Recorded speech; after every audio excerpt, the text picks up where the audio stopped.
Nous voici à notre 8e proposition. Cette petite vidéo-ci va être liée à la vidéo que je vais appeler atelier numéro 1, pastel de la Lune. Donc l'idée de cette deuxième vidéo que vous pourrez voir séparément de celle-ci, ce sera d'apprendre et de voir comment je dessine un pastel sur la Lune.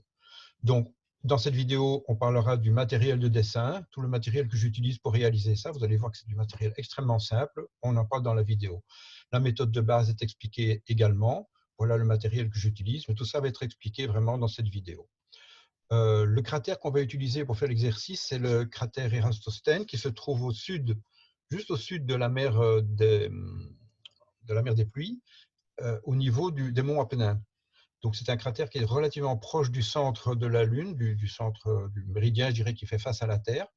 Grâce à ça, il est relativement rond et donc c'est un peu plus facile à dessiner. Donc ça, c'est celui qu'on va réaliser ensemble dans la vidéo qui viendra après. J'ai oublié de dire dans cette vidéo que pour terminer et de fixer le pastel, vous savez qu'une pastel, c'est un peu comme de la craie.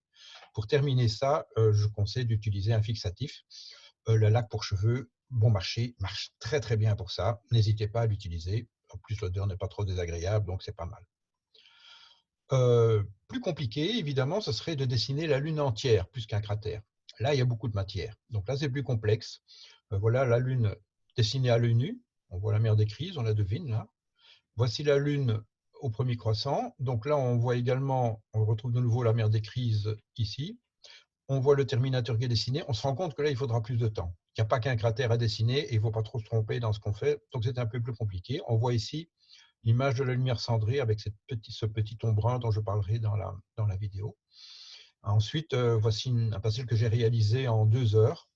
2 heures à l'oculaire, j'ai commencé juste un peu avant la pleine lune, quelques minutes avant la pleine lune, et j'ai terminé quelques minutes après la pleine lune, pour être sûr de n'avoir aucune ombre portée au niveau des limbes, et ça m'a permis de dessiner ça. Le danger ici est de rentrer trop dans les détails dans un certain endroit, et pour finir, ne pas avoir le temps de terminer le pastel de la lune.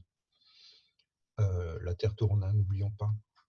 Alors voilà, le croquis lunaire, pour moi, c'est vraiment une façon d'observer qui est extraordinaire parce qu'on arrive à découvrir des tout petits détails dans les cratères ou dans certaines zones, dans les mers, par exemple, de notre satellite naturel. C'est vraiment un très chouette truc à faire. Voilà, j'espère que vous allez tous bien et à très bientôt.